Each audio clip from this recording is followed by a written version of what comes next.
Hello and welcome to NewsHour from the World Service of the BBC. We're coming live from London, and this is Owen Bennett-Jones. You may remember in his first term, President Trump entertained the Chinese leader Xi Jinping at Mar-a-Lago, Florida.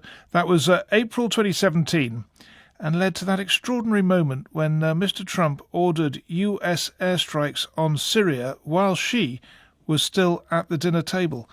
Well, 9 years later, the two men have another meeting with all the protocol you would expect for an encounter between what are the two most powerful men on earth.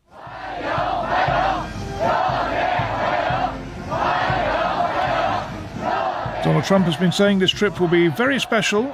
It may also be a bit fraught. The two men do have a lot of tricky issues to get through. So what are they likely to be talking about? Our China correspondent Laura Bicker is in Beijing. So I'm calling it the 40s. Let's start with the big one, Tehran. So obviously the war in Iran is now overshadowing these talks. And when it comes to the United States, they may be hoping that China can perhaps nudge its friend and ally Tehran towards the negotiating table. Now remember, China is Iran's biggest buyer of oil, biggest trade partner and a long-time friend and ally.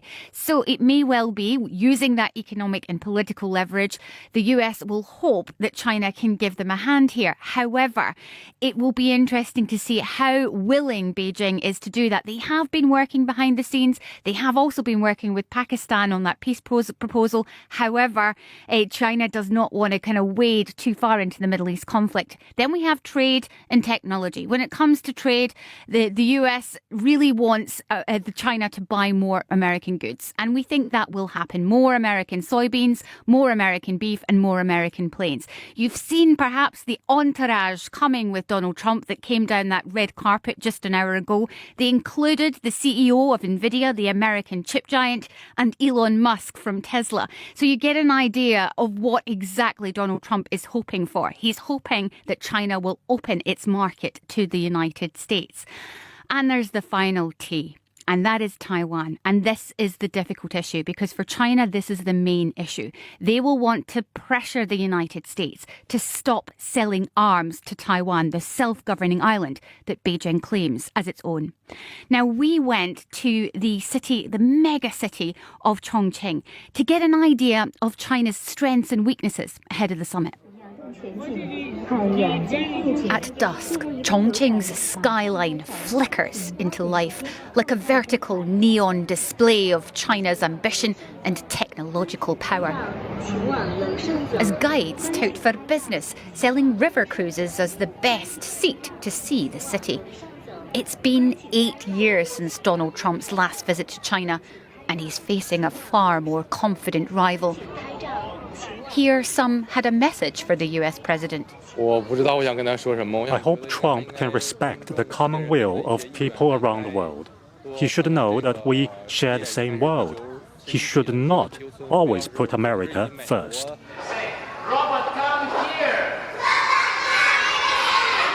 This lesson for 3- and 4-year-olds in Chongqing is part entertainment, part introduction to a future shaped by AI and automation.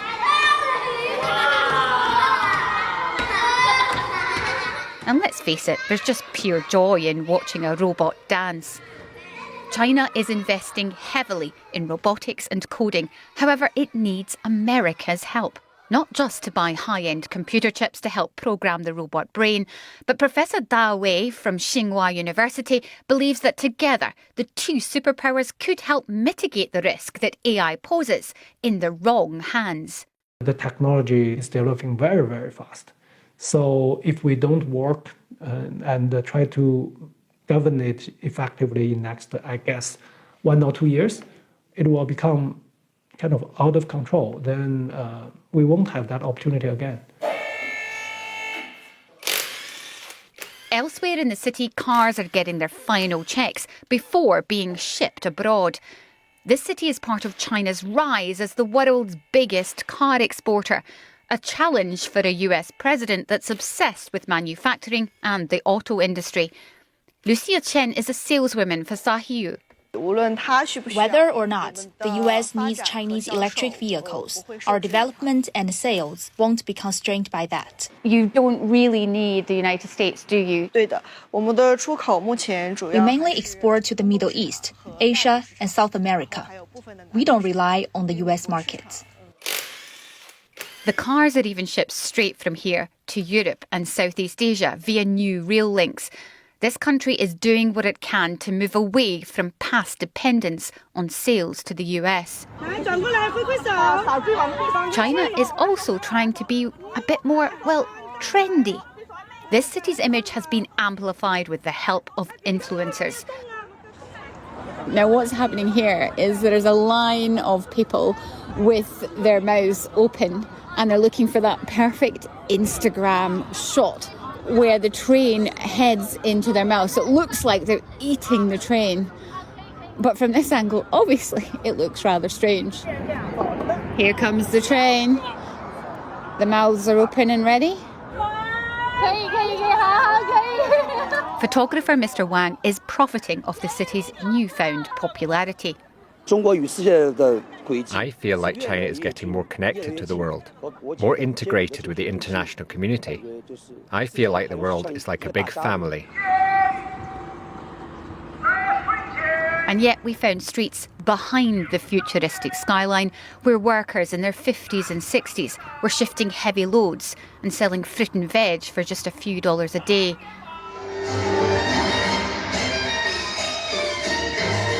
Just like a Sichuan opera where performers breathe fire in elaborate painted faces, Chongqing tells a story of rapid transformation.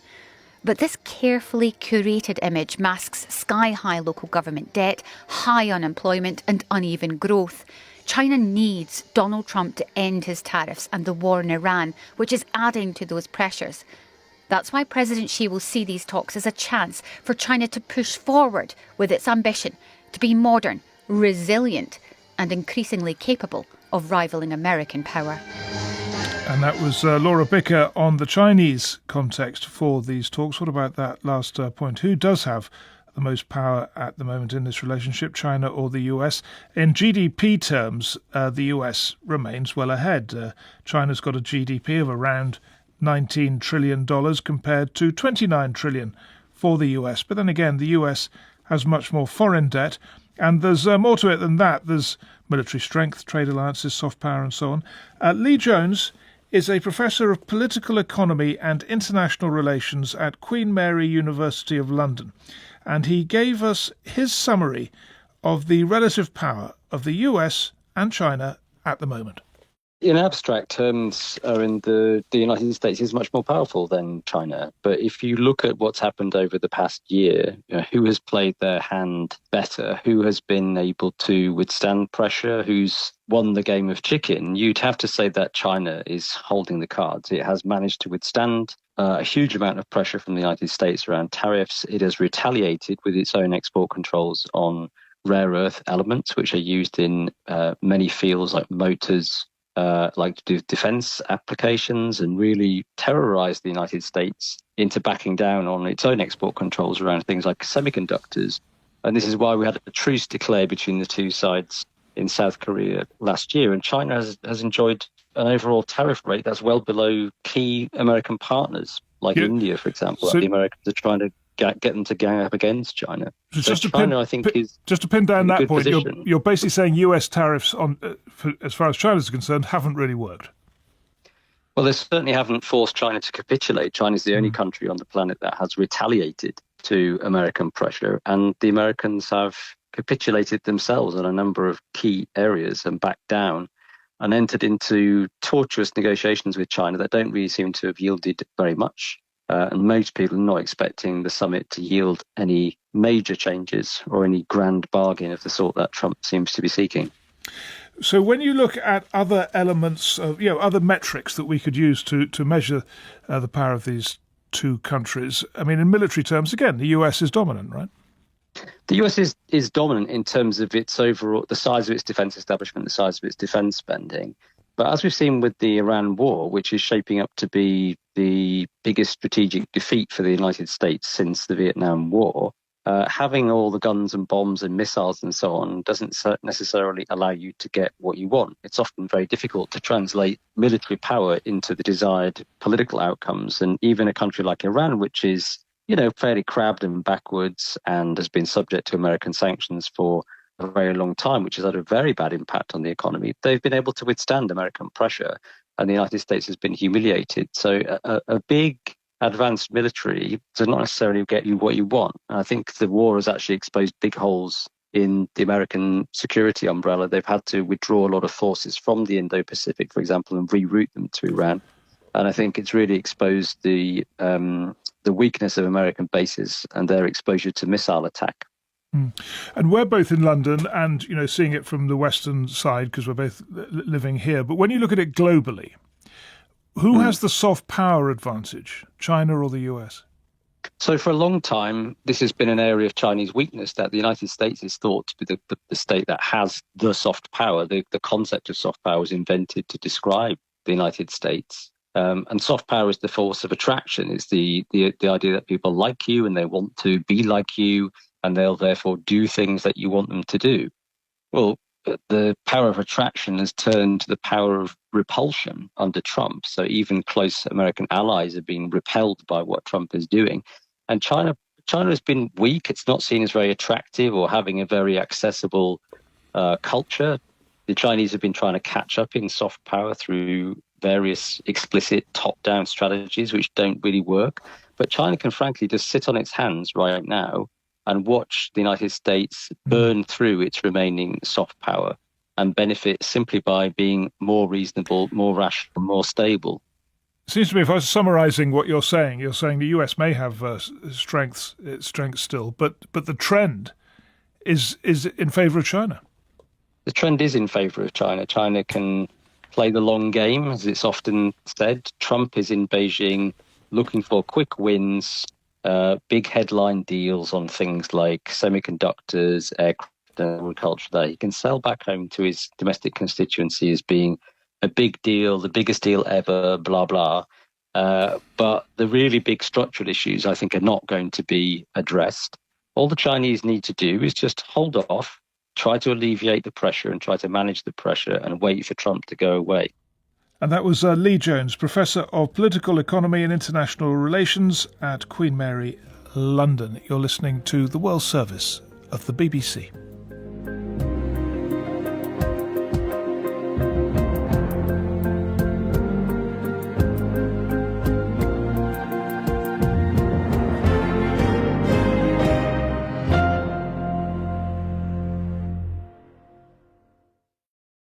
And coming up, the story of a boy who was kidnapped by his mother from his home in England.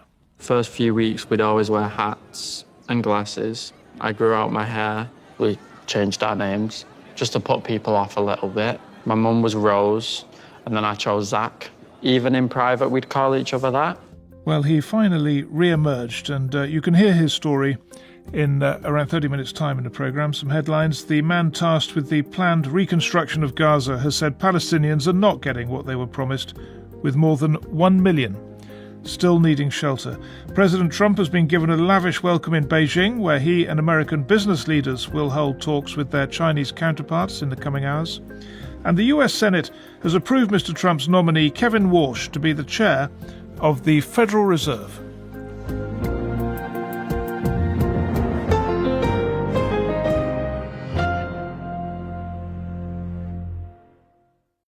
Filipino Senator Ronald De La Rosa has been accused of many things which come under the general heading enforcer on the war on drugs launched by former Philippine President Rodrigo Duterte. And the International Criminal Court has unsealed a warrant for his arrest with more precise allegations, including crimes against humanity. Now, De La Rosa seemed to know that was coming. Before the ICC made its move, he sought refuge inside the Senate building, and security camera footage played to lawmakers on Monday showed the National Bureau of Investigation agents chasing De La Rosa up flights of stairs and a corridor in the Senate building after he arrived there. And then there were shots heard inside the building, and De La Rosa has been doing interviews from a corridor inside the Senate. Why are we insisting to carry out this warrants of arrest issued by ICC. We are under no obligation to carry out such a... Ang klaro dyan, lahat ito ay politika. And that last bit he was saying, it's clear it's all politics. Well, the BBC's East Asia correspondent Jonathan Head has been following this. Is it clear yet who actually fired the shots? No, it isn't, and the government is only saying it's investigating. I mean, what we saw was that there are a lot of journalists at the Senate. Obviously, we've got the senator taking sanctuary inside. He's been there since Monday. Then they saw armed soldiers. They were actually Marines going in. So they assumed that some kind of operation was underway to arrest him. There was no announcement made at all, because the Senate is controlled by allies of former President Duterte, so very sympathetic to Beto de la Rosa. They claim that there were police officers disguised as journalists, I'm not sure what they were wearing, who are also trying to do this. The government is saying we never even tried to arrest him. Whatever they were trying to do, shots were fired in one part of the building. It set off absolute panic. You saw journalists and staff just fleeing for the exits, volleys and volleys of shots. It's all calmed down. The Senate is now apparently locked down. There's supposed to be a police cordon around it, and nobody is saying anything about who actually fired the shots. Well, a police cordon around it, and De La Rosa himself calling on his supporters to hold a vigil outside, presumably to protect him. Well, there are supporters there. It's worth remembering that, former President Duterte, his boss, may be sitting in The Hague awaiting trial on crimes against humanity. And, of course, the ICC now wants his police chief, De La Rosa, to go and join him. But the family remains very popular. Former President Duterte's daughter, Sara, is the vice president. She's the front runner to win the next election in 2 years' time. So there are a lot of supporters, and in fact they've been there since Mr. De La Rosa showed up on Monday showing their support. It's the nature of the Philippines. You have these two very powerful families who've fallen out badly with each other, and each of them has a strong following. Yeah, and De La Rosa playing the card that is so often played in these circumstances. If I'm to be tried, it will be in a national court. I'll answer to a national institution, not an international one. Yeah, the problem with that is that no one was ever brought to justice, or only a very few people, over the killing of thousands and thousands of people who were gunned down during Duterte's drug war. Duterte himself openly encouraged violence against people and encouraged the police to use violence and said they would not face any kind of consequences. De La Rosa was the man who carried the policy out. He also openly encouraged police to use very tough methods. And for years, there was no sign that anybody senior would be held to account. Now, the ICC would argue it took many years to prepare this case, and it gave ample opportunity for accountability to take place in the Philippines, and that hasn't happened. And I think a lot of Filipinos would tell you that very powerful people at the top, or linked to powerful families like the Dutertes, are very unlikely ever to face trial. Well, those are the ICC rules, aren't they? They don't get involved unless the national institutions have failed. Exactly. I think the ICC's got a bit of a problem here in that it's filed a lot of cases against a lot of people who've allegedly done awful things, and very few of them end up in The Hague because they're simply never extradited. I mean, there are rumours, by the way, that he's escaped the Senate building, but who knows? But if he did stay there for 2 years, I mean, he might see this through until an election and a change in the politics. I have to say, I've been in that Senate building. It's rather dark and gloomy. It's not a place I'd want to spend 2 years. But you're absolutely right. I mean, it sort of echoes of sort of medieval Europe where people took sanctuary in churches. I mean, he could hang out there and hold out for a while. We'll see. That was the BBC's East Asia correspondent, Jonathan Head.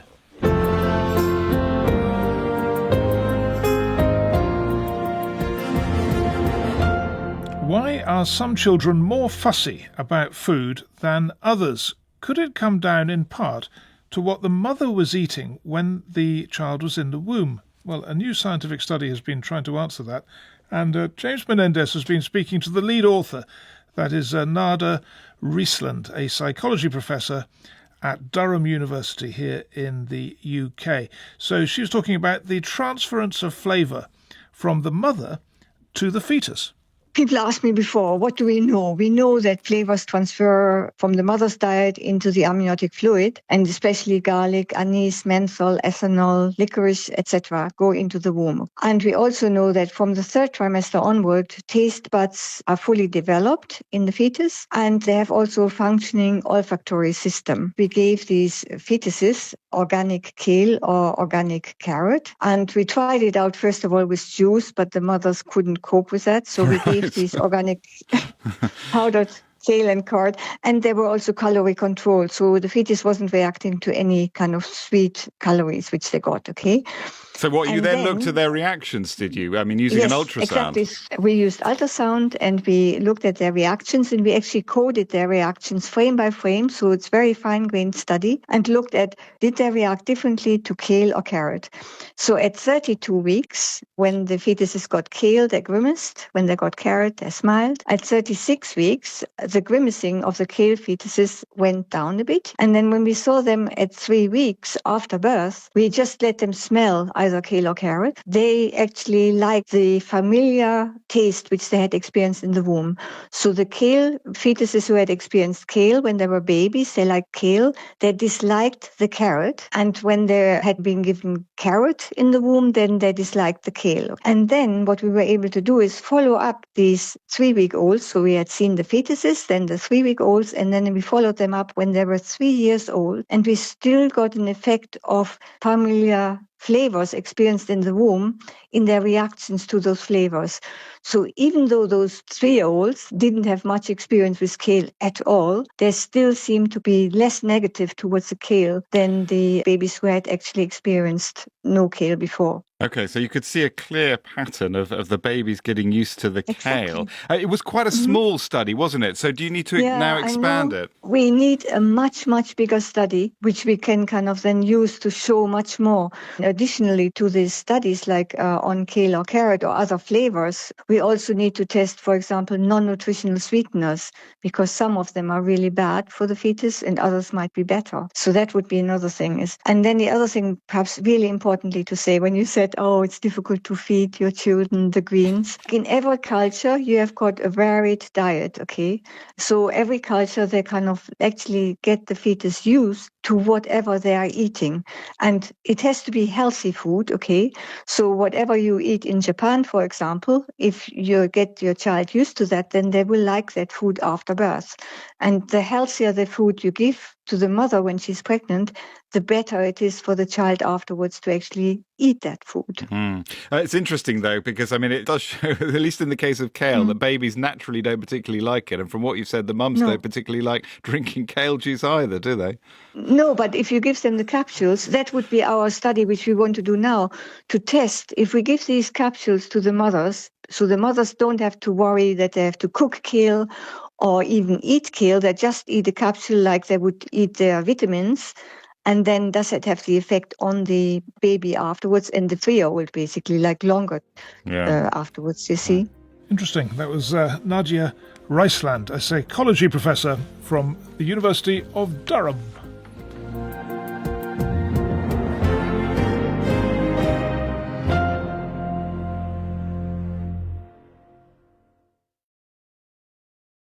And welcome back to NewsHour. Benjamin Netanyahu visited the UAE, United Arab Emirates, and met with the Emirati president during the war with Iran, a statement from the Israeli Prime Minister's office has said. And according to that statement, the meeting resulted in an historic breakthrough in relations between the two countries. Well, Ione Wells is our correspondent in Jerusalem, and I asked her just first of all if anyone knew about this meeting. No, no one knew at all. And this was during an active conflict where, for obvious reasons, travel, particularly air travel, was severely limited. But it's not just significant for that purpose and surprising for that reason. I think also this shows that diplomatic relations between Israel and the United Arab Emirates have developed significantly. They had normalized relations already based on the Abraham Accords, those agreements between Israel and some Arab countries. But this war with Iran seems to have deepened that relationship and developed it militarily too. We heard just this week from the US ambassador to Israel, Mike Huckabee, that Israel had sent batteries and personnel from its Iron Dome air defense system to the UAE during the war. We know that Iran, of course, launched a series of missiles towards the UAE during the war. But this week, again, we heard reports from the Wall Street Journal that the UAE had also carried out strikes on Iran, including an attack on a refinery. Now we have updates about this meeting suggesting that this alliance is really developing into a kind of security alliance more than just a diplomatic one. Well, exactly. It almost suggests that the UAE thinks Israel is offering more effective defensive systems, the Iron Dome, than the Americans are providing them. Well, quite, and I think it's interesting in the context of the wider region too, because as you mentioned there, Israeli technology being used by an Arab state, Israeli troops operating that defence system within an Arab state. This all suggests, as I say, a much closer security alliance. But also, while this is likely to probably delight Washington, who have been keen to show that the Abraham Accords could lead to further coordination. Donald Trump certainly would like other nations like Saudi Arabia to join. I think one thing that will be interesting to watch will be the reaction in the Arab world, because I think some, in particular Iran, for obvious reasons, have reacted very negatively to the idea of the United Arab Emirates forming this closer tie with Israel at a time when they see it as a country that is occupying territories in the Golan Heights, in the Palestinian territories, but also in conflict with an Arab country. Yeah, and just very quickly, I mean, there's nothing yet. I mean, it's only broke quite recently, so there's nothing yet from the Saudis or others. No, we haven't heard any public reaction. I mean, I think it is likely that the relationship that has been described by many with the Saudis, there's already a rivalry, will continue to be tense as a result of this, I think. And that was the BBC's Ione Wells reporting there from Jerusalem.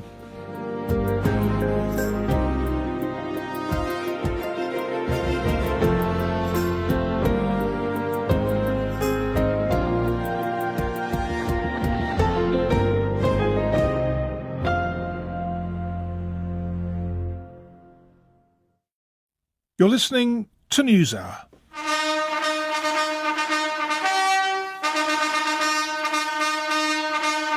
With a right royal fanfare. It was the King's speech in London today, an occasion when the monarch has to read out the UK government's planned new laws, which will be debated in Parliament in the coming months. Basically, it's a summary of the government's plans.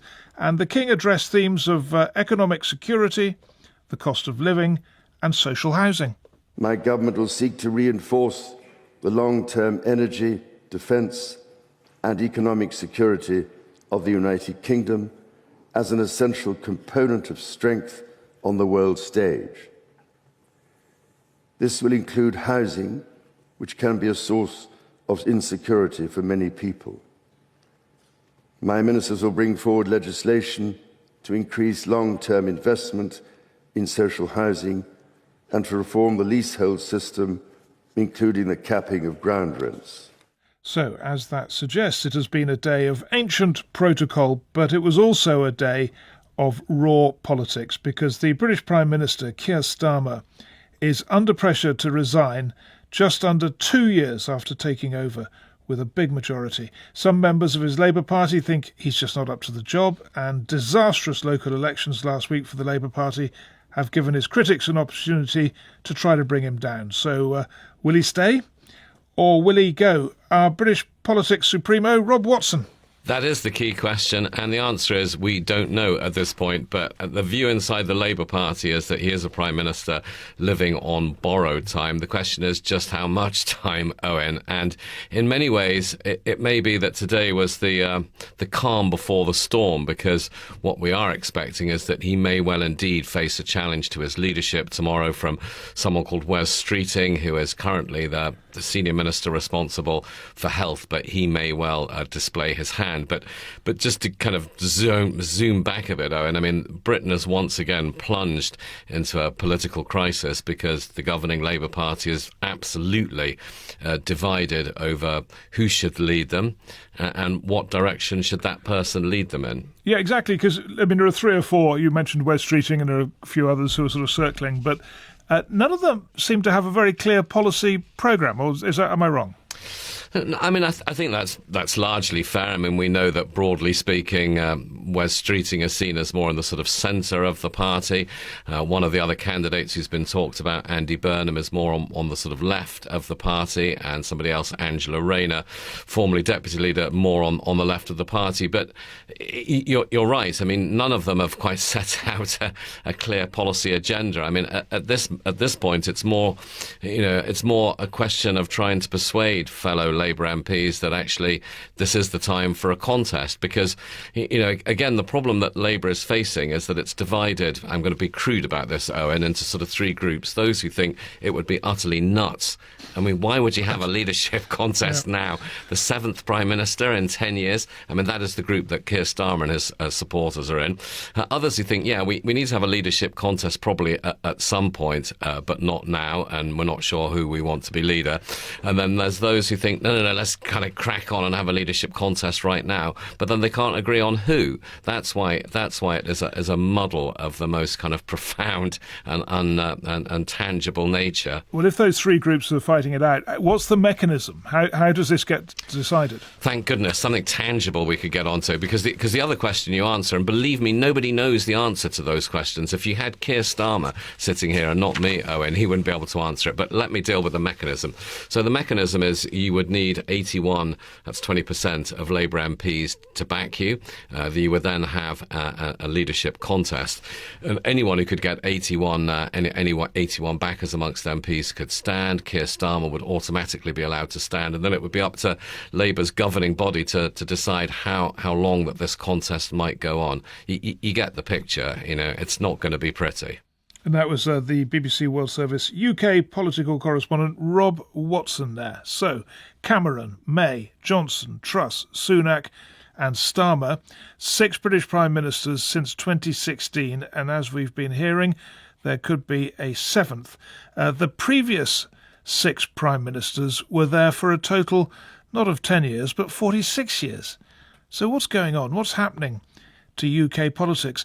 Tony Travers is Professor in Practice at the London School of Economics, and Catherine Haddon is a Senior Fellow at the Institute for Government. And I offered them some possible explanations for what's happening and asked for their reactions to my suggestions. So first of all, is this all happening because there is a sustained decline in living standards, which have meant the electorate is dissatisfied and none of the politicians have the answers? It's definitely a contributing factor. If we look at the decline in disposable household income, what people can take home and spend after they've earned money and paid taxes, that it's flat or going down from parliament to parliament. And against that backdrop, people understand and feel the cost of living is increasing as well.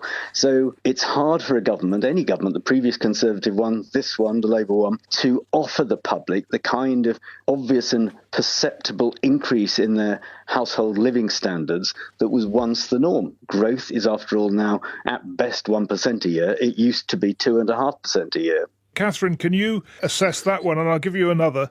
State paralysis or government paralysis because of over-bureaucratisation of the British system. It's worth saying we talk a lot about retail politics. Obviously, for retail politics, you've got to have something that you can sell. And without the means for government to be able to sort of spend big amounts of money, that does start to feel like paralysis. It's interesting, at other times we've talked about consensus, where a lot of governments of different political persuasions ends up somewhere around the same kind of centre ground policy. Brexit obviously threw that up in the air.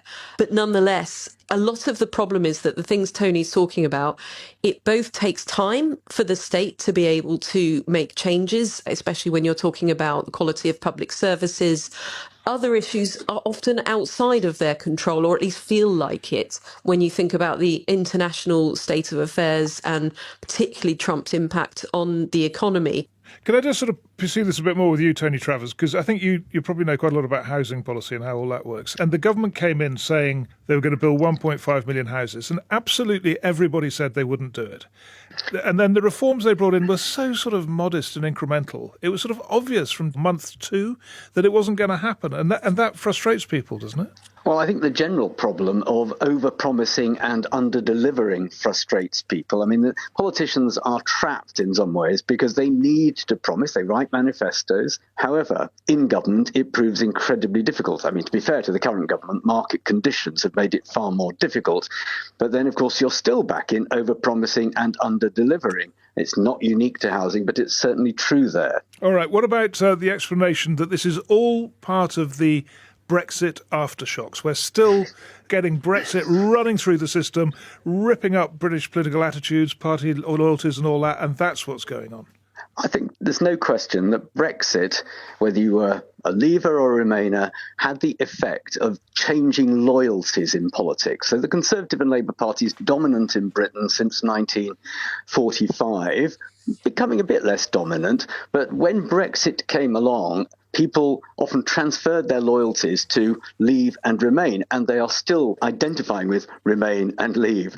And that, of course, weakens conventional party loyalties, which I think has in turn created greater fragmentation, which we've just seen in local elections. And that, I think, further contributes to politicians feeling they just don't know which way to turn. You know, look at the Conservative Party and the Labour Party. Labour Party's party of government, Conservatives party of opposition. They face each other across a ballot box in the House of Commons. And yet, really, each of them are fighting two other parties. Catherine, what do you think of the Brexit aftershock explanation? I think it's what Tony's just talked about, but it's also the way in which it's affected the parties. They are both facing shock to what they considered to be their core voting base. Instead, both parties have been sort of re-examining who are they sort of speaking to, who are their core voters, and both parties finding that other parties are able to, you know, it's what might have started as a nibble now taking huge chunks out of their flanks from all over the place. And I mean, for the Labour Party, the election has really consolidated that, because for a long time we knew that post-Brexit, the Red Wall in 2019, that was speaking to Labour heartlands, but there was also the more liberal left-wing metropolitan side. And now with the Green Party, that has solidified into another party personifying who the threat is. And I think that's what you're seeing with the leadership challenge. It's about personality and the, skill set or otherwise of the Prime Minister, but it's really a debate between the two wings of the Labour Party about which direction they should move in. Another explanation for the rapid turnover: there have been 6 prime ministers in 10 years. None of them have dealt with the number one issue in all the polls, immigration. Well, no question, immigration has risen to a level which is beyond even moderate voters' level of tolerance. This happened particularly and sort of ironically after the UK had left the European Union. And of course, part of the debate about pro-Brexit was in order to reduce immigration. Then, of course, when the UK does leave, immigration actually goes up and indeed changes, which countries it comes from. So it's doubly complicated. So I think against that backdrop, we're back in part to the over-promising and under-delivering issue, but also in part to the fact that this has helped generate a very clear political message, which Reform UK has come out with, which both the Conservative Party and the Labour Party find very hard to cope with. Let me just ask you finally, any other explanations that I've not come up with as to why we have this rapid turnover of leadership? It's worth saying, I mean, if you go back to the mid-1960s to the late 1970s, I think it was another period where we had 6 prime ministers it was a bit over a decade. So we are affected by the Thatcher and Blair years and thinking that is the sort of dominant, norm for British politics. So volatility does occur. But, we have a choosy public. We have political parties who just know that they don't have time to just wait for changes to happen. I think the challenge back to today is that political parties think changing the leader will somehow change the fundamentals that the leader has to deal with. And they don't necessarily, and they probably can't be changed by the leader. Yeah, exactly. So whoever takes over, if Starmer goes, they'll face exactly the same problems, right? True. I mean, whoever takes over, if Starmer were to go, will still find that the UK government can't borrow any more money, and the bond markets are looking at that. Most people in Britain are seen as being overtaxed, so taxes can't go up for most people. And as a result of those two factors, and there's no economic growth, the state can't grow. And that, I think, creates a very unpromising backdrop for any Prime Minister, be it Keir Starmer or his successor or, his successor's successor. Not yet another change. Tony Travers there, Professor in Practice at the London School of Economics. And we also heard from Catherine Haddon, who's a Senior Fellow at the Institute for Government.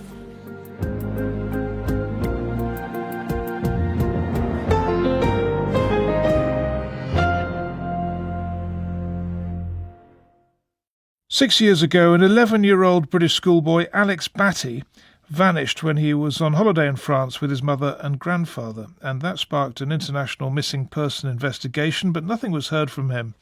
And then, without warning, he turned up on a country road in France, and he's been talking about what happened, leading to the headline, Kidnapped by My Mum, to Rowan Bridge. He's our North of England reporter.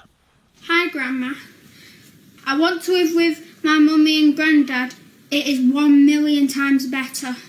Please, do not get anybody to look for us. This is the voice of Alex Batty speaking in 2017. It's a video message directed to his grandmother and legal guardian, Susan. He'd been taken on holiday by his mum, Melanie Batty, and grandfather, David Batty. Susan was sent the video, and then the three of them vanished. In the wake of it, police launched a missing person investigation, but there was no sign of him. He disappeared off the face of the earth until 2023. Relief, but more questions than answers after an Oldham teenager turns up in France after going missing 6 years ago. Now we hear what happened in those missing years as they travelled between Spain and France. Alex says his mum and grandfather disappeared into conspiracy theories. Turn off your TVs, have a look into what's really going on in the world, throw all your newspapers in the bin, get on the internet and start researching some truths, because you really are living in a bubble. First few weeks, we'd always wear hats and glasses. I grew out my hair. We changed our names just to put people off a little bit. My mum was Rose, and then I chose Zach. Even in private, we'd call each other that. We'd see someone and we'd think that they were looking at us for a long time, and then we'd turn around and they'd stop looking, you know. It was all just paranoia at the time. I never thought I'd be back here. Now he's revisiting what happened and reliving some painful memories. We had Mum's camper van here, and then we had my tent there. At 15, Alex started rowing with his mum over her beliefs. He said she kicked him out of her camper van and made him spend a winter sleeping outside. The campsite staff called French social services. I thought it was a bit of abuse, so I called social services. Except they told me that because you were a foreigner and that I did not have your true identity, they could not do anything. We contacted the French authorities, who say they can't comment on individual cases as everything is confidential. I was super lonely. As the years ground on, Alex became increasingly fed up with the life he had. We used to sit at a cafe quite often. I'd hear the school bell ring. The kids would come out of school. It really made me miss it. It made me want it. Eventually, he tried to enrol in a local college and told staff who he really was. Marie works there. So he told me, I have to tell you something. Zach Edwards isn't my real name. My real name is Alex Batty. An internet search quickly revealed his backstory. The college contacted the police who visited where Alex was living, but Greater Manchester Police weren't tipped off. The BBC's followed up with the French authorities. We're yet to get a response. When I came outside, it was... 6 years after being abducted, Alex decided he'd finally had enough. He wrote a note and left. I decided to hitchhike, and I got in this guy's van. After about 5-10 minutes, he asked me what I was doing on the road, and that's kind of where I just came out with it all. It was the start of a journey which saw him land back in the UK and into the media's glare. Tonight, the British teenager who was missing for 6 years has arrived back in the UK. Out of nowhere, a missing boy stepped back into the world. Despite everything, Alex was clear he didn't want his mum prosecuted. The police closed their child abduction investigation, and Melanie Batty has never been charged in relation to Alex's disappearance. She declined to comment to the BBC. We've not heard from David Batty. Hey, Mum, I know how much you care about me. Alex has decided now to get back in touch with his mum, though their relationship is complicated. So I messaged my mum yesterday just to start something, but hopefully one day I'll be able to get to the point where maybe I can go and see them and have an enjoyable time rather than have my mum push things down my throat like she used to do. Since returning home, Alex has passed GCSEs and is looking for work. And his story's come full circle. In January, the boy who was abducted by his mum became a parent himself. Complicated situation. That was Rowan Bridge, our North of England reporter. And for more on that, you can watch Kidnapped by My Mum on BBC iPlayer. The Nigerian film star Alex Ikubu has died at the age of just 40. He was suffering from cancer. Tributes have been pouring in from fans and friends in Nigeria's film industry, known as Nollywood, and he was a big figure in Nigeria, where he won a series of awards for his work on TV and film. Victoria Volta is a Nigerian actress and film producer who knew Alex Ikubu, and as she told me, he was a much-loved actor in the country. Alex Ikubo was one of Nigeria's popular Nollywood actors. He's been famous for over a decade, and his fame started from the Mr. Nigeria pageant. And from there, he ventured into Nollywood and built a strong fan base, especially amongst women, like we all know. We've met several times at film festivals and industry functions, and, we'll talk casually about needing to create magic together on screen someday. And it was always warm, very witty, calm, and very easy to talk to, and very stylish too. He had a sweet boy persona, and it was really infectious. Everyone loved him. He carried himself with grace and humility. Despite being one of the major celebrities for many years, he was still that humble. Apart from being talented, witty, and funny, he also represented the Igbo culture. The fact that he could balance being modern and, still deeply connected to his Igbo roots was truly inspiring to many. So just tell us a bit about the reaction in Nigeria to this, because I think he really is a man that pretty much everyone in Nigeria knew who he was, right? He was off social media for almost 2 years. When he was ill. And many people noticed that he stepped away from social media and social events. And we looked forward to his comeback, but this wasn't the comeback we expected. He has thrown the whole country and Nollywood into mourning. We can only just remember his art, his sweet persona, and keep praying for his soul. And that was Victoria Volta, a Nigerian actress, paying tribute to Alex Ikubu, who's died far too young at the age of just 40. And that's it for this edition of NewsHour. Don't forget, if you ever miss an edition of the programme, you can always get the podcast. Just put BBC NewsHour podcast into your search engine. We produce those 2 times a day, every day of the year. But for now, as I say, that's it. So thanks for listening. And from Owen Bennett-Jones here in London, goodbye.